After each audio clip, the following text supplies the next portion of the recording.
never got serious.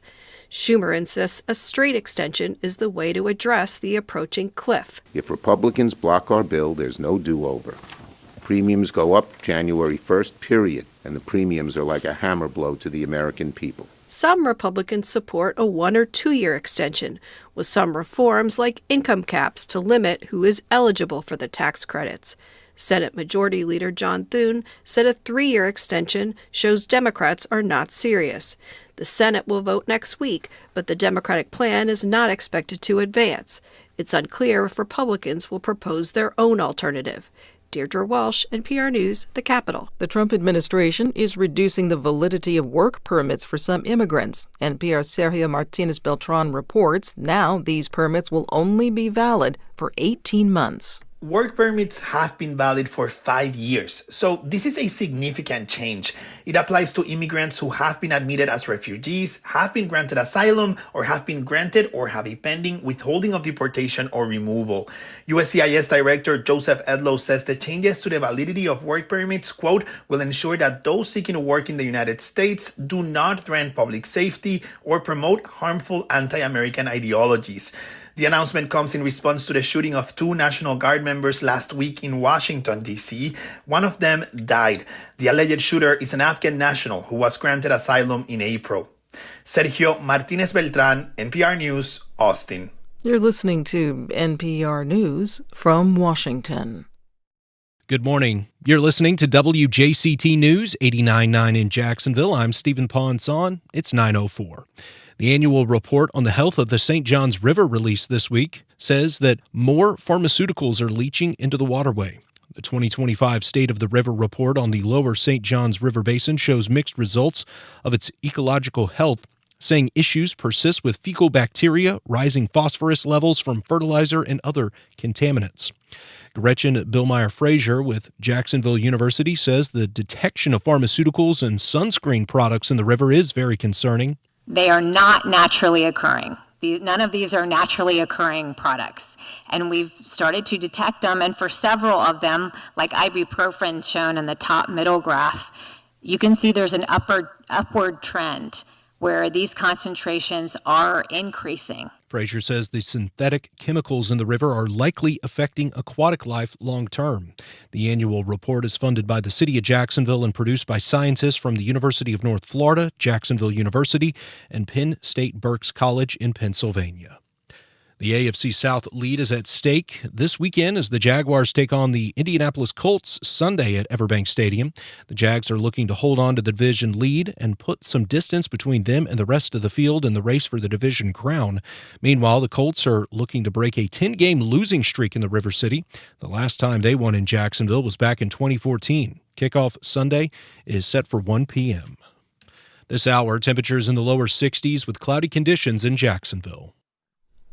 Support for NPR comes from NPR stations.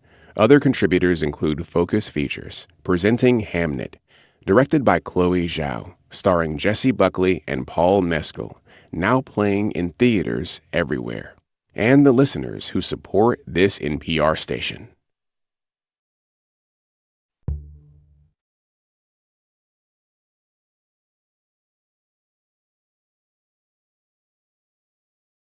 Support for First Coast Connect is provided in part by Baptist Health and North Florida TPO.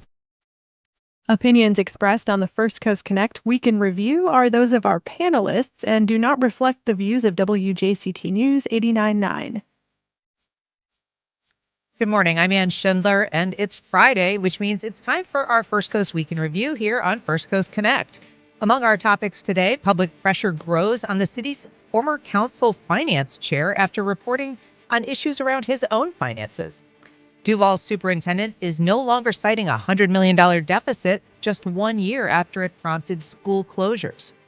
Local homeowners sue the nation's largest builder, citing misleading sales tactics, saying they led to inflated mortgage payments. Prosecutors clear an officer who mistakenly shot an unarmed teen, saying he was partly to blame. And 3 major downtown projects see cost overruns, from MOSH to the Four Seasons to the Stadium of the Future. To talk about all that and more, I am joined by Megan Mallicoat, education reporter at Jacksonville Today. Good morning, Megan. Good morning, Ann. Nikisha Williams, former TV producer and author of The Seven Daughters of Dupree, upcoming this next year. Nikisha, welcome. Hi, good morning. And David Bauerlein, Metro reporter at the Florida Times-Union. Hi, David. Good morning. We're also being joined via video by Tiffany Salome, anchor and investigative reporter at News4Jax. Tiffany, good morning. Hey, thanks for having me. Thank you for being here. So we're going to start with a story that's been developing over several weeks. And we should say, a lot of this news has been originating with our colleagues at Action News Jax. They've been doing a lot of reporting on this. Several stories about the finances of City Council Finance Chair Raul Arias. He has since stepped down from that role. Now some want him to relinquish another leadership role. So, David, first of all, what did Raul Arias say about why he chose to step down as the City Council's finance chair? Yeah, his explanation is that partly it was just a distraction in terms of all the media reports. And so he just decided to clear the deck, basically, by stepping down as the Finance Committee chairman. He has, repeatedly said that he has done, nothing wrong in terms of what he's done. I mean, the issue, I think, is that he sold a company that does media in 2023. So he says he has no ownership stake or any interest or any financial ties at all to it. This is Bold City Media. Bold City Media. And, and there's nothing that stops a company that was previously owned from a council member from seeking city business. I mean, there's no prohibition against that. The issue that's come up is to the extent that Raul Arias has sort of, quote, connected people who are, with Bold City Media and as a potential client of Bold City Media, and whether, while they're also, those entities also are in line for city contracts or city funding. And so that's really where the issue is in terms of, is there any kind of wrongdoing or anything of ethical nature. So that's the way I understand the reporting Action News has done on it. All right. We should say we reached out early yesterday to invite Arias to join the program or to respond, and we didn't hear back, but he has, as David said, strongly denied any improper actions. He said that he wanted to return his focus to his district, and that he will remain on 5 other committees, including the Community Benefits Agreement Committee. Now, that's the committee that is tasked with basically creating legislation to guide some, almost $100 million worth of benefits throughout the community, a big chunk of it going to the Eastside. And so this last week, there was some concerns from some members of the Eastside saying that Arias should step down from that committee as well.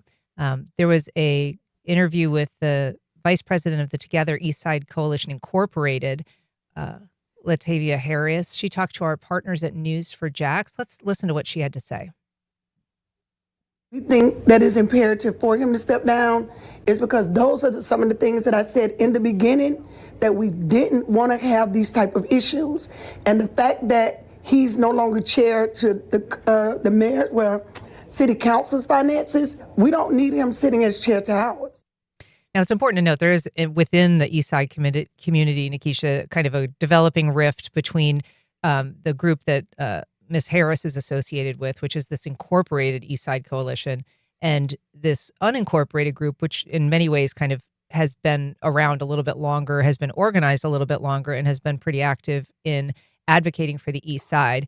That said, I mean, so Ms. Harris doesn't speak for everybody on the Eastside, but is there reason for the Eastside community? I mean, that's what the incorporated group has said, is we really don't want any negative associations as we are starting out on what is going to be a game changer for the Eastside. We don't want any kind of bad news attached to it. We don't want any problems, potential illegalities. Like, they want to be just very careful, as is sort of in their argument.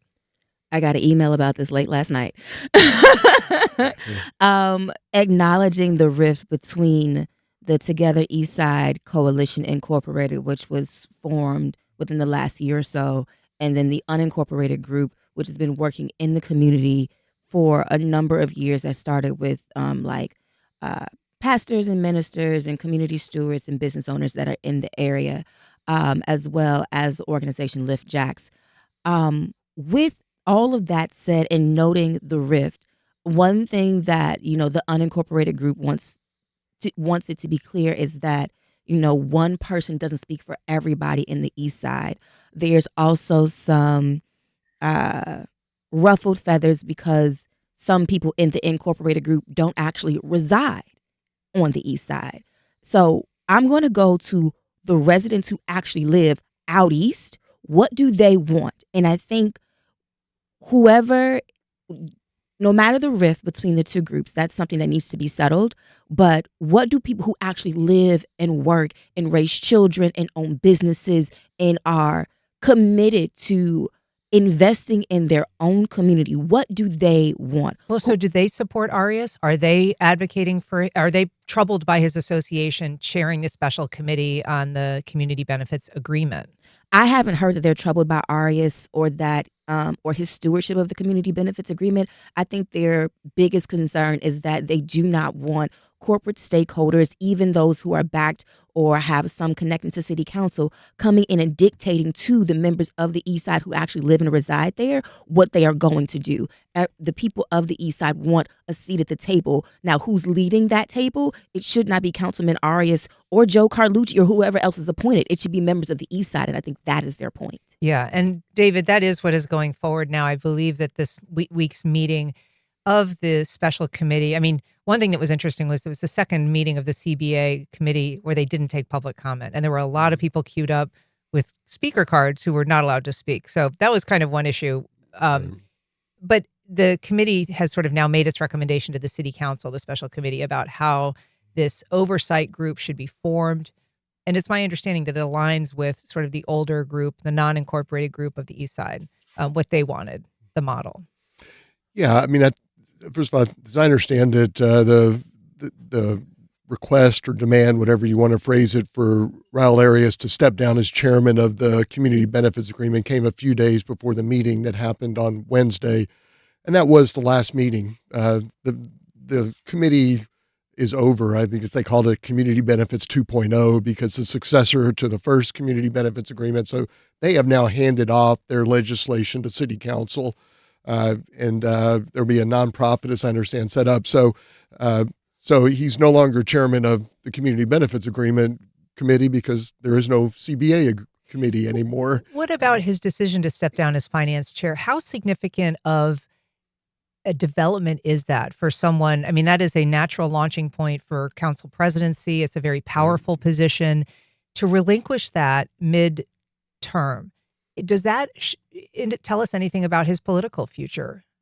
Yeah, I don't know. It is unusual. I can't think of a time where somebody has done that. It could be that it's happened. He is still a member of the Finance Committee, so he still has a vote, but he's no longer the chair who kind of sets the agenda, so to speak, and has some powers that come with the chair to defer legislation, et cetera. But no, it's very significant that would happen. And you have that kind of a turnover on arguably the highest, most impactful committee on city council has. I don't know what it says about his political future, and in terms of, I'm sure he's going to run for re-election. I don't know that he has any plans to seek anything other than re-election to city council when his current term ends in a couple of years. Yeah.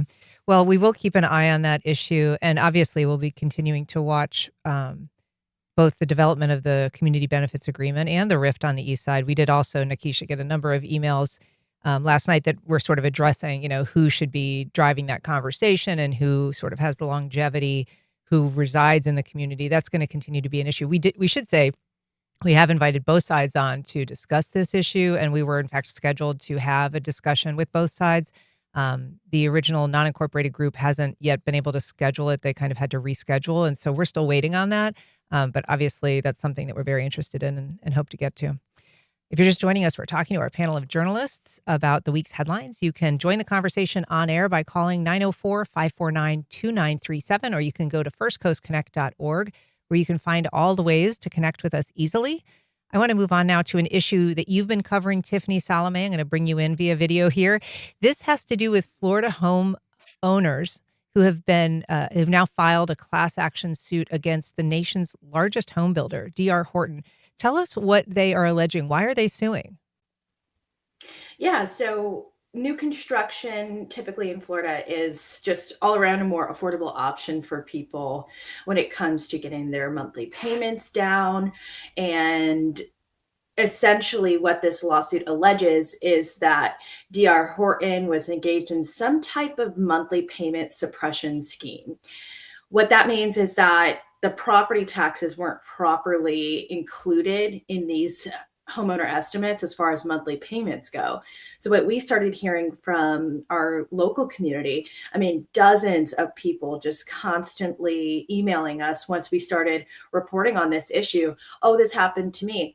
It's not just a matter of a couple $100 in some cases. For most people, it was $700, $800, $900.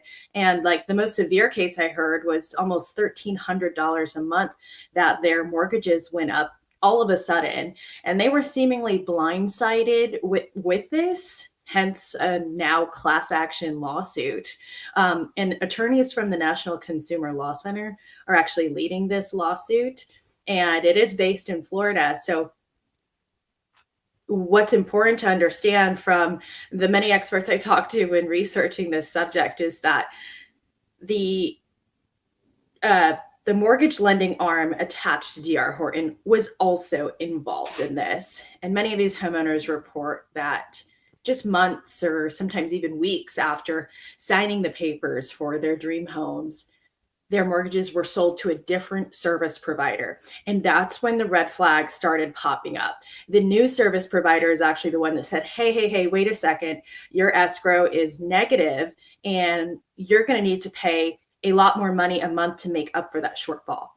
So Tiffany, I mean, the numbers were really extraordinary that you reported. I mean, one homeowner saw a monthly payment increase of 45%, almost 45%, instead of, $2,100 jumped to $3,100. And I guess what you have found and what they're alleging in this lawsuit, or at least what you found they are alleging in this lawsuit, is that this lending arm of D.R. Horton called DHI Mortgage may have been using unimproved tax estimates as opposed to improved tax estimates. Can you tell us about kind of how that changes once a home is built, how those assessments are done, and how much that can impact someone who's buying a home?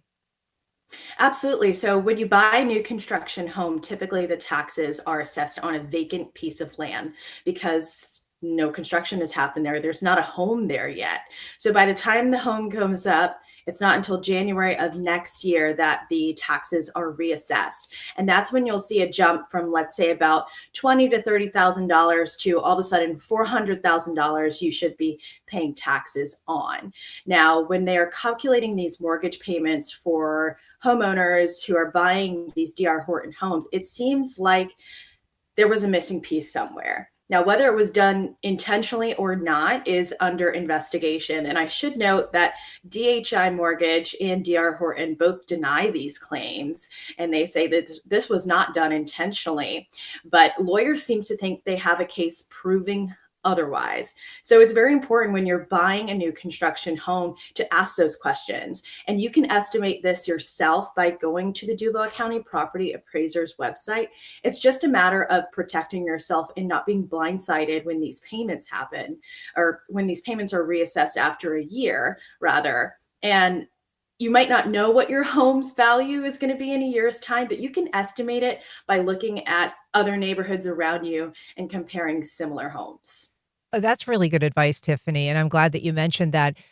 You mentioned, the D.R. Horton and its lending arm have, said that this was not intentional or perhaps not a pattern.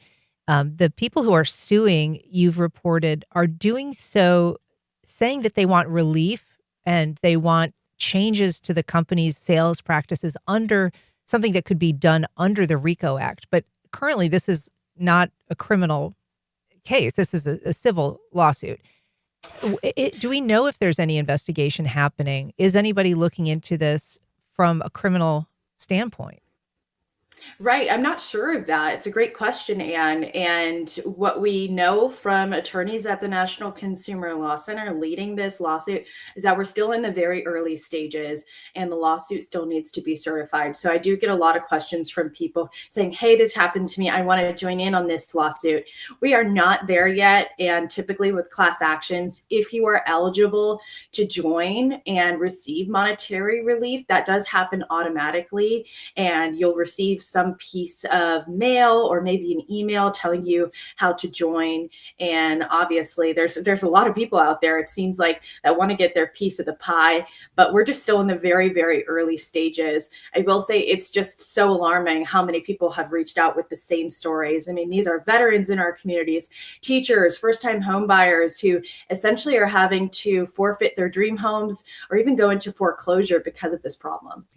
And so you've really been getting a strong response, Tiffany. That's interesting to know. I feel like anytime someone in this community does a home builder story, there's very often a huge follow-on. I found that in my own reporting. David, this is not just a Florida problem. This is not just a Florida home builder.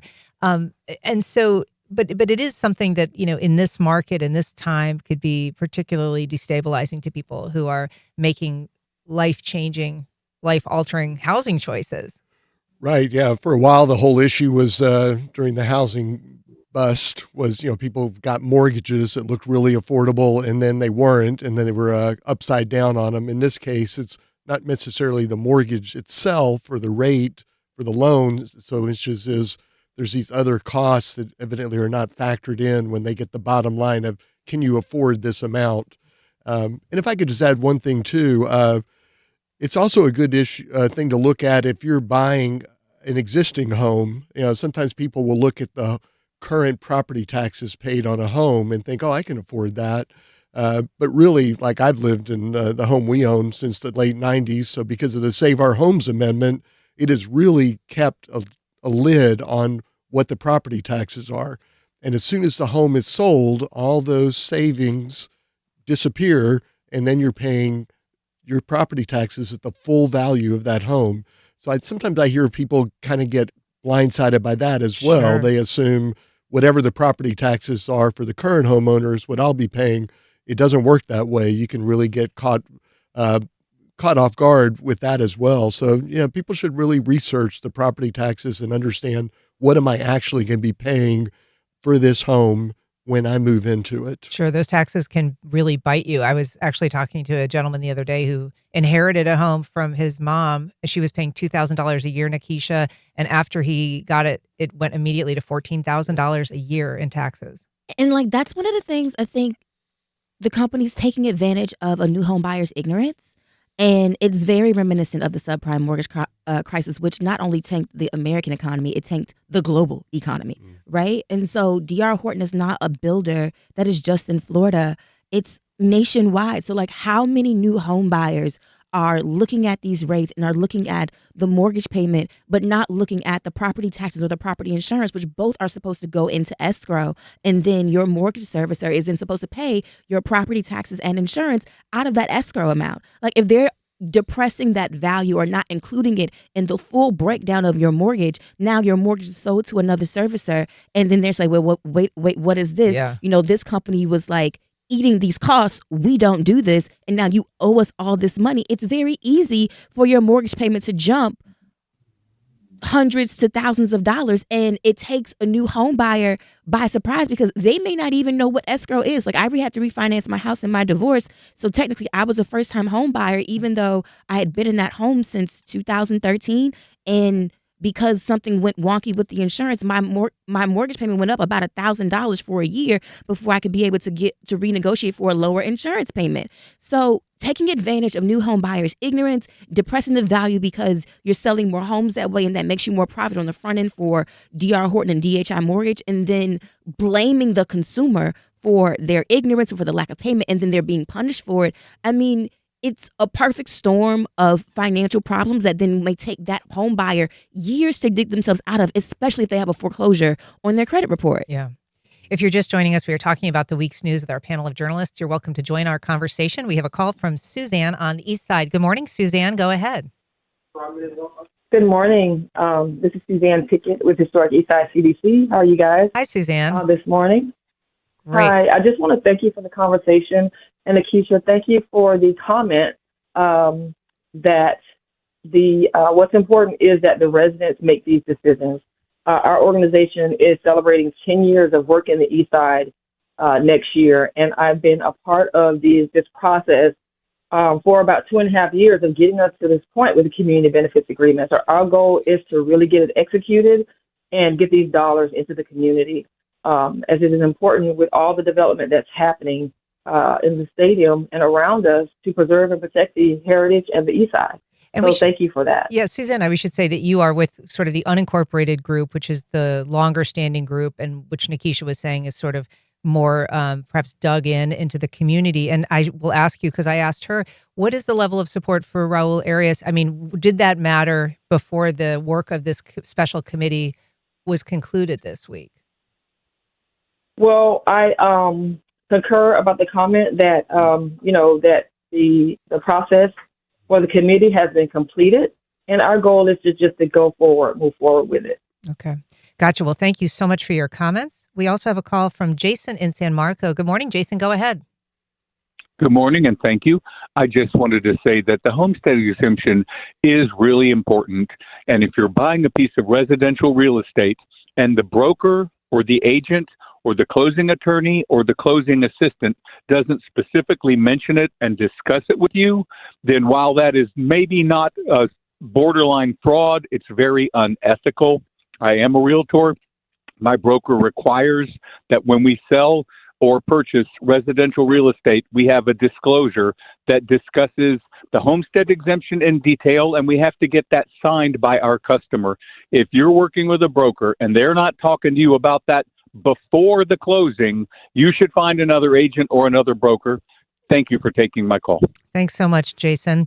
Well, I do want to move on now to a topic that Megan Mallicoat has been covering really well and in depth. This is an issue that you've been looking at now for a few weeks, in part because the school district here in Duval County has really, I guess, changed its tune. I mean, a year ago this time, all we were hearing about was this enormous budget shortfall and how it was going to cripple the district, and really tough decisions had to be made. $100 million, $100 million.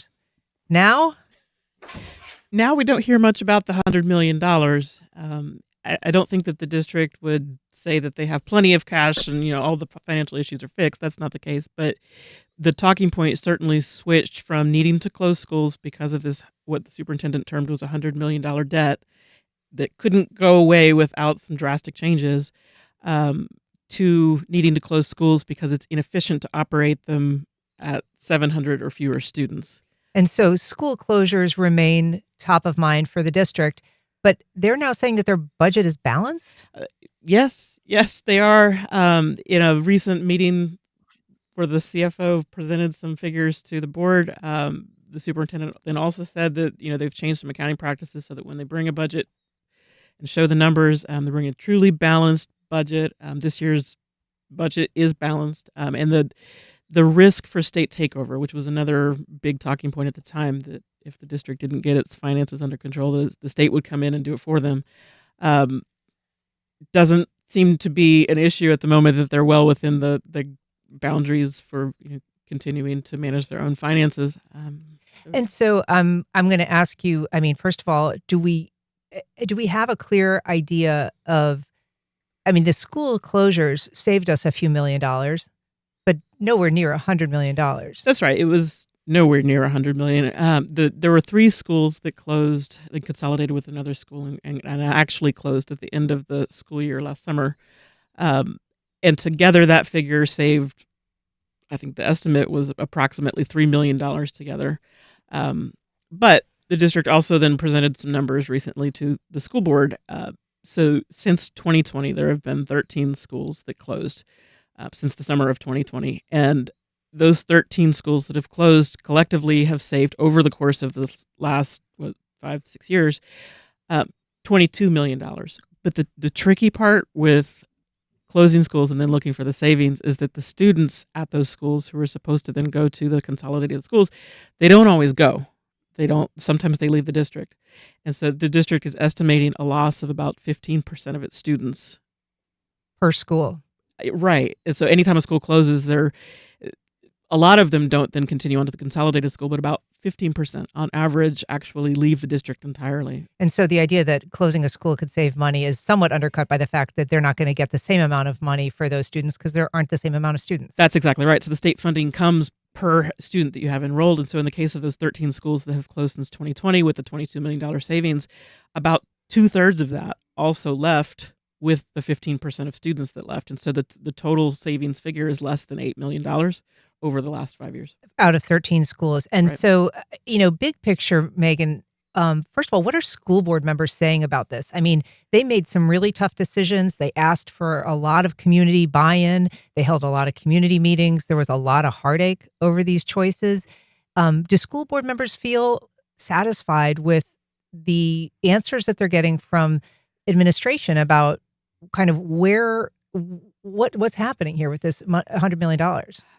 Well, so Darrell Willey did ask specifically about the $100 million talking point, and the CFO, laid out a few different things of, it was this and it was that, and we noticed if this trend would continue, then we'd be about $50 to $70 million short, but we still haven't gotten a good answer of then how did we jump to the $100 million talking point, and something that we're continuing to report.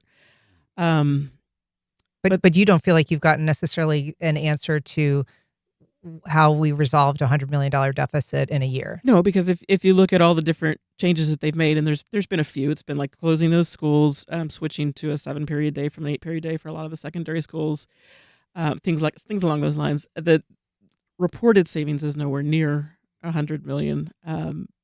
So it's certainly something that we continue to look into. Well, I'm very glad you're reporting on that. Nikisha, I want to just kind of raise this question because it is something that came out in Megan's reporting and something that came up in the comments that Darrell Willey made, which is, the schools, to a large extent, the schools that are facing closure are schools that are under attended right now. And so they're not operating capacity. A lot of those same schools were created during the school and this community's desegregation period, under a court order to desegregate. The school district basically created schools targeting the Black community, particularly located in the Black community, in order to essentially prevent students from the Black community integrating white schools. And so a lot of these schools that are now half empty were sort of built by design.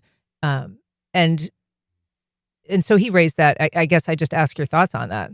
I think there are a lot of things at play here. So these schools were created intentionally to keep Black students from integrating into more affluent schools and to force the integration from the 1954 Brown v. Board of Education ruling. So we have that at play. Then we also have the continued disinvestment in education and in community, really, in those neighborhoods of the Northwest Jacksonville and in Black neighborhoods. So that's also at play. And so when there's been continued disinvestment in education as well as the economic stability of the community, those parents who may still live there were already looking for other opportunities for their children to succeed education-wise. Then you have the advent of school choice and the state push for charter schools, which many parents, and voucher programs, which many parents have taken advantage of, which continue to leave public schools empty. So you had a community that was siloed and ghettoized. You have a community that took advantage of whatever programs the state pushed forward to try to create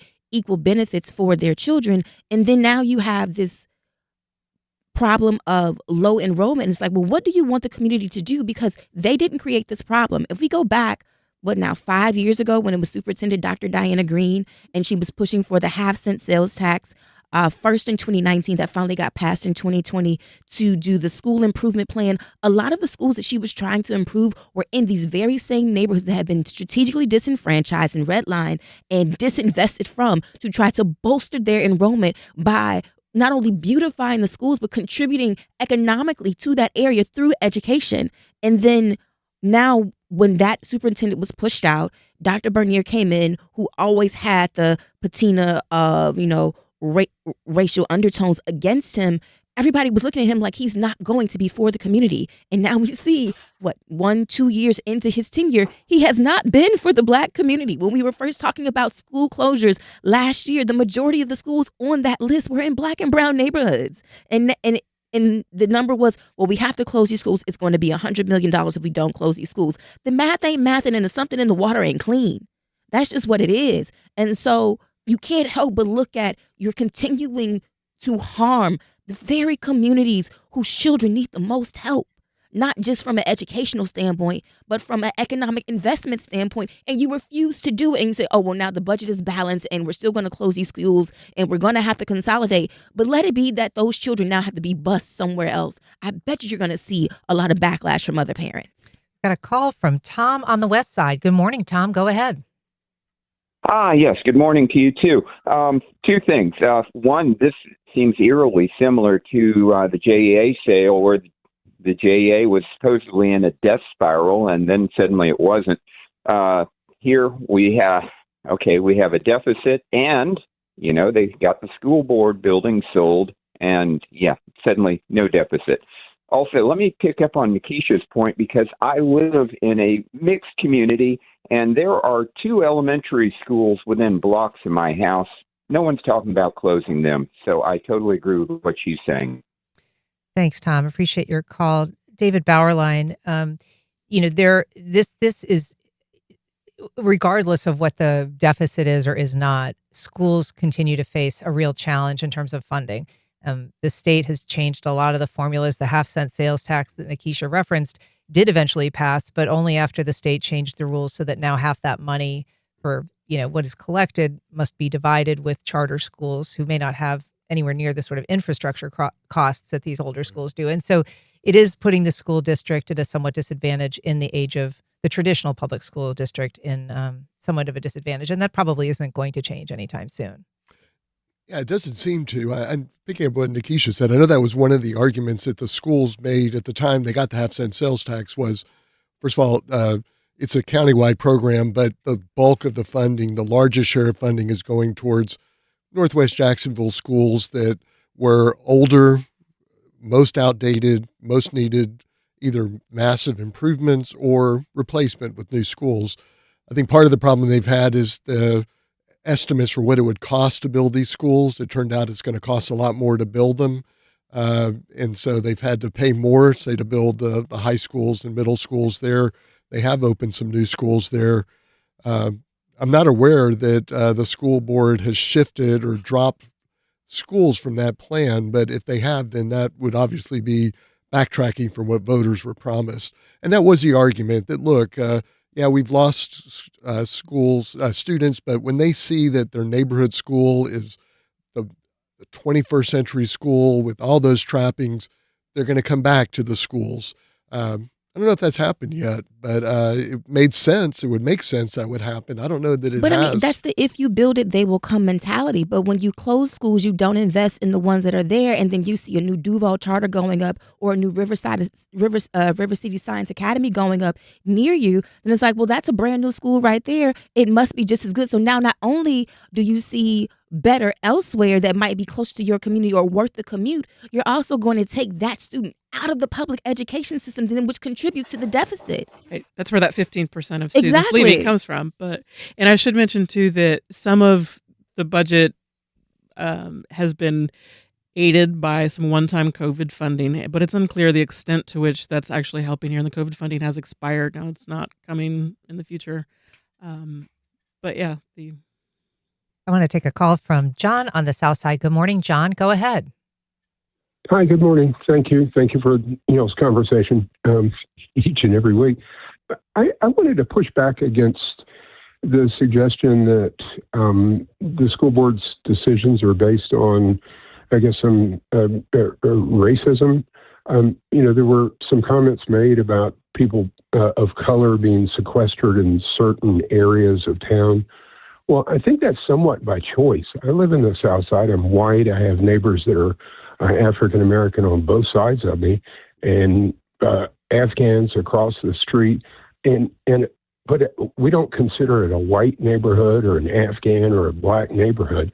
I wish we could get beyond this point of saying that this is a black neighborhood or a white neighborhood. People have choice, and with charter schools and the opportunity to move your children to outside of a neighborhood school, I think that should be taken into consideration. I wish we could give up some of this old way of thinking of this is a white neighborhood or a black neighborhood or this and that. So I appreciate y'all. Thank you. Thanks, John. And, obviously that's a very admirable goal. Just to be clear, I think that when we were talking about that, we were talking more about in the context of the Brown versus the Board of Education early enforcement when these schools were built, which was a different period in Duval County, although it does remain. Right. The historical context of this is extremely important. And so in these certain neighborhoods in Jacksonville, you'll see two schools very close to each other. And there's a reason why there are two schools very close to each other, is because when they were built, one was a school for the white children and one was a school for the black children. And one of the things that I always do when I research these school closings is I go back and I read about when the school was originally built from the historical archives. And so if you go back when Long Branch was built in the middle of World War I, you can see in the Times Union archives where it was built as a school for black children. And so you end up with too many schools in one area because obviously we don't intentionally segregate the schools any longer, but you have all of these buildings and there's too many buildings. And so if you compare the number of schools that are in this district where this happened to the more outlying areas of town like District 7, closer to the southern part of the city, there you have lots of residents and a number of schools that maybe they could use more schools. That wasn't as impacted by the historical context of why these schools were built when they were built. Got a call from Janet in the Beaches. Good morning, Janet. Go ahead. Hey, good morning. Well, here it is in a nutshell. We got 5 MAGAs on the school board, Moms for Liberty and all this stuff. Their agenda is to completely destroy the public school system in favor of a private school system, which will indoctrinate the children with the values that they want the children to have, so they'll keep them in power later in life by voting for them. So your children there will be no more public schools. You're going to have to apply to schools, and maybe they'll have a waiting list. Your child may or may not get accepted. And this is what the future is going to be if we keep these MAGA people on the school boards. We have to get rid of them. Remember that when you go to vote. Thanks, Janet. Appreciate your call. We also have a call from Arian on the Eastside. Good morning, Arian. Go ahead. Good morning. How are you? Great. Yes. I just wanted to make a comment about the CBA process, some of the dynamics, some of the narrative. I've been a part of that unincorporated group, but I also am a resident. I'm an intentional generational resident on the East Side, and there has been a lot of work that has happened. And so I really want to encourage our media, our community to just have an understanding that people live in that community intentionally. And that while, all of us have been working hard and people are coming to advocate for the community that they've loved historically, that's a great thing. But we have to make sure that when we are categorizing a resident, that we verify if they're a resident or if they're a business owner. And these things, it's okay to have a voice. It's okay to champion what we love and what we are passionate about. But we have to be careful about that. The other part I'll say is that because we all are lifing, we have to keep the main thing. And this, having opinions about some of our city council members, that's a distraction. The work has to move on. The construction on the stadium has already begun. So we have to get this correct. Yeah. And we have to stay focused. And I'm careful as a resident, as a mother, as a wife, to not be distracted and to have the discernment to recognize distractions when they're there. So again, I love the passion. I love that, but I want to affirm us and encourage that we all are accountable for what we say, how we say it, who we amplify, and what that looks like. Arian, thank you so much for your call. I appreciate it.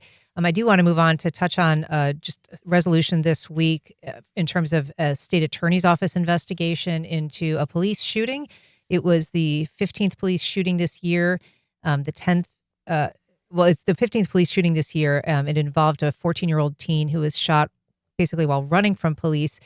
And it, according to the state attorney's office and a press conference that she held this week, Melissa Nelson said it was based on basically a misunderstanding during the incident. Let's take a listen to what she had to say. We have reached this factual conclusion. A rare and rapid convergence of 3 separate felonies, the auto theft, the hit and run, and the shooting, close in time and distance, led officers to logically but incorrectly believe the same Kia was responsible for all 3 crimes. The stolen car report was accurate. The connection to the shooting was not. When it was learned that the Kia was not the suspect vehicle in the shooting, this information, as I mentioned before, was dispatched over the District 1 radio channel, but not the District 5 channel. And that communication breakdown is central to this case. So, David, I'm going to just sort of give you a minute here to explain, but that was basically Melissa Nelson saying that, the warning didn't go out on the others' channels. The police believed that this car that was fleeing, which had been stolen, had been involved in a ultimately fatal homicide. Is it surprising to hear that the dispatch was so confusing at that time, that there wasn't an effort to notify all districts of the change in the information? Yeah, surprising to me. I mean, that's really a communication breakdown seemed to be the operative word there. It does sound like the sheriff's office is going to make some moves to try and correct that. Obviously you have a county-wide agency. You would think that would be perhaps one benefit of having one single law enforcement agency for the whole county, that you don't have those sort of gaps where you're moving from one part of the city to the other. Obviously, that really contributed then to the decision to chase the black Kia, which you wouldn't have done if there wasn't the suspicion that that was connected to the murder, and it's kind of escalated from there. So definitely sounds like something that definitely needs to be fixed, so something like this does not happen again, and the officers in the field know exactly what they're dealing with, regardless of which district they're in at any given time. Well, we're going to have to leave it there. Megan Mallicoat, Nikisha Williams, David Bauerlein, and Tiffany Salome via video. Thank you all so much for joining us today. Really appreciate it. Thanks, Sam. Thank you. Thank you. Up next, Making Space for Moms. A local author tells us about the upcoming release of her first poetry collection anchored in the realities of motherhood.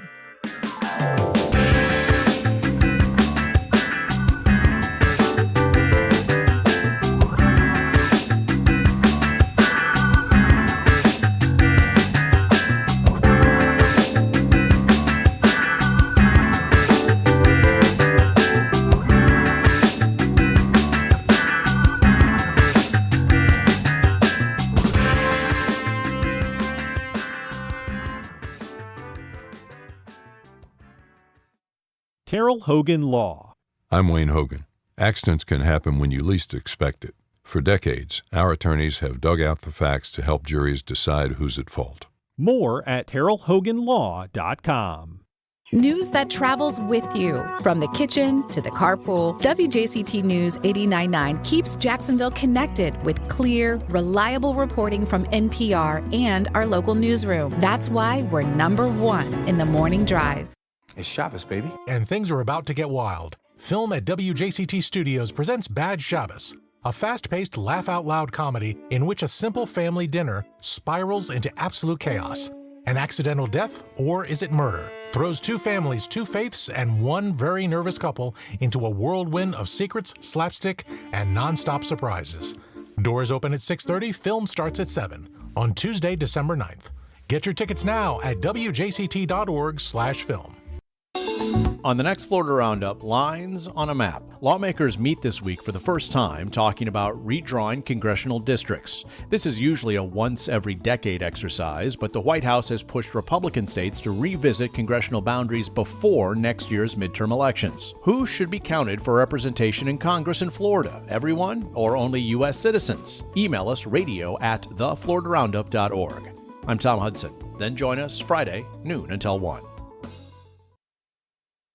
spotlight on Secretary of Defense Pete Hegseth as the country tries to understand a double boat strike in the Caribbean. And the Pentagon says Hegseth could have endangered troops with the signal chat. Plus, President Trump spouts hateful language about Somalis as an immigration crackdown rolls out in Minneapolis and New Orleans. It's the Friday News Roundup, next time on 1A. Today, starting at 10 on WJCT News 89.9.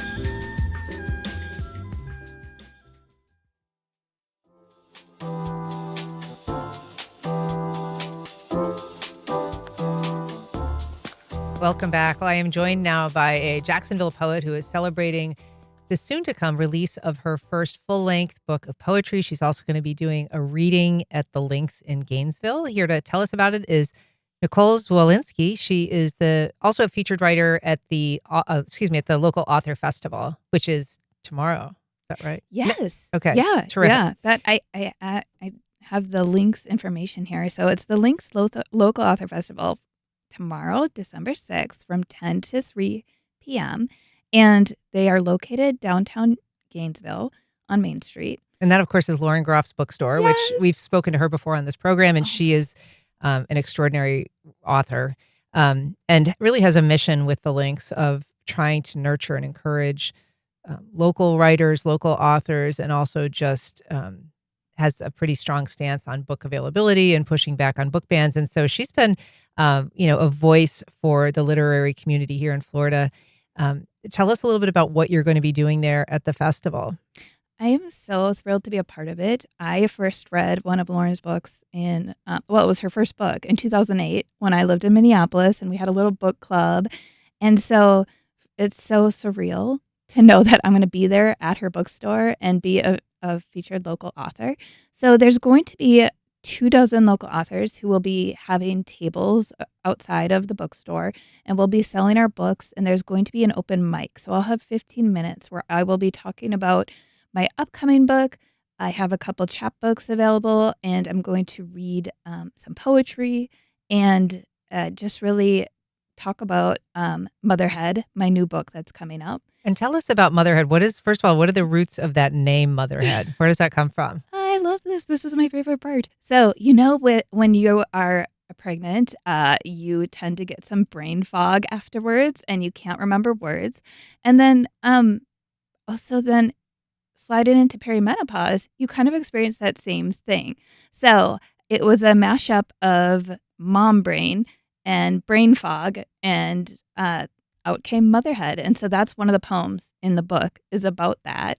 And that's what I try to talk about, the things that people don't really talk about being a mom, like the hard, icky stuff. I want to talk about that and make sure that people feel less isolated and alone. I think I went through a lot of things as a new mom, like breastfeeding, for example. I desperately wanted to breastfeed, and the Breast is Best campaign was a huge thing, but I physically could not produce enough milk. And then there were moms online just saying, "Oh, just keep trying, it'll work."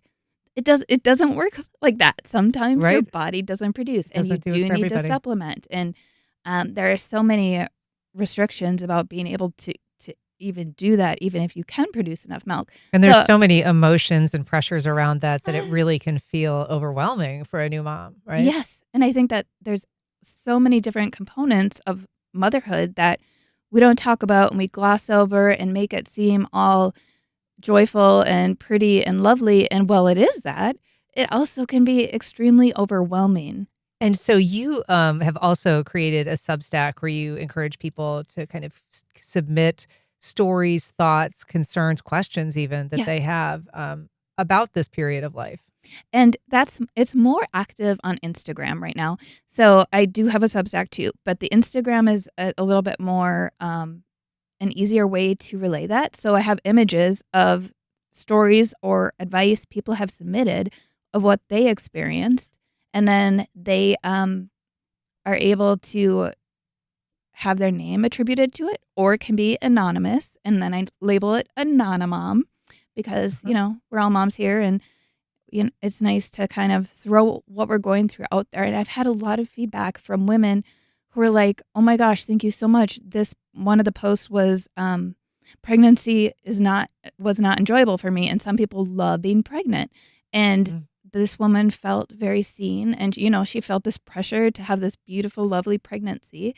And some people are just vomiting every day, and it's not always a pretty sight. And I think it is reassuring to hear different perspectives too. I think my own OBGYN early on told me she didn't like kids. She loved teenagers older than 12. She just really didn't like babies. I mean, even though that she was an obstetrician and that was her work. And so, people have very different feelings about motherhood and, all of the different stages of it. So it's interesting to explore. And so for folks who are interested in attending this, as you said, you've got 15 minutes to do your reading. And this is at the Links in Gainesville. Do you know what time your availability is? I'm going to be sitting at a table from 10 to 3. So I'll be talking to people that whole day. Okay. I have a table. I have goodies. I have bookmarks that I'm giving away to promote my book. I'll have candy and little fun poetry games that we can play. But I will be reading at 11 for 15 minutes. All right. Well, congrats on the book. I know that it publishes this summer, the full book, Motherhead. But Nicole Zielinski, it's a pleasure to meet you, and good luck at the event tomorrow. Thank you so much. All right. And that's our program. Thank you for listening. If you missed anything, you can find all of our past and current shows at firstcoastconnect.org. And while you're there, you can sign up for our brand new daily newsletter, which includes a breakdown of upcoming guests and topics delivered to your inbox every weekday. First Coast Connect is produced by Stacey Bennett. Our associate producer is Isabella Casapow. Our show is directed by Brady Corum, and our theme music is performed by Club de Belugas. Join us Monday when we discuss a recent report on the St. Johns River health, including elevated levels of some pharmaceuticals like Tylenol and ibuprofen. I'm Ann Schindler. You've been listening to First Coast Connect on WJCT News 89.9.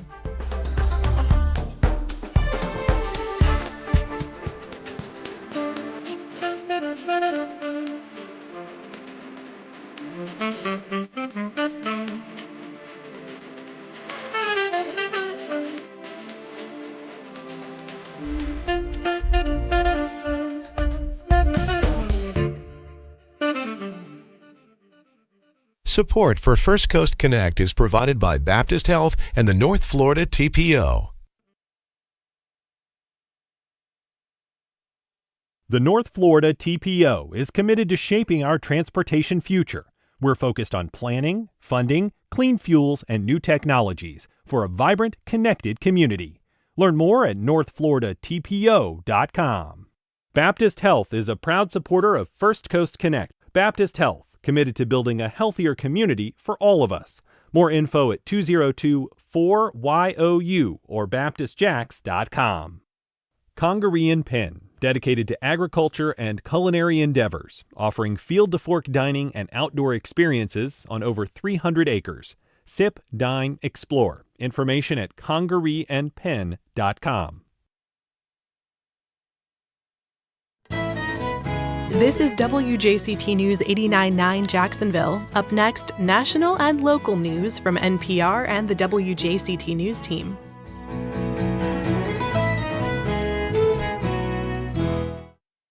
President Trump's boat strikes in the Caribbean have some lawmakers alleging war crimes. So where does the buck stop? And is it even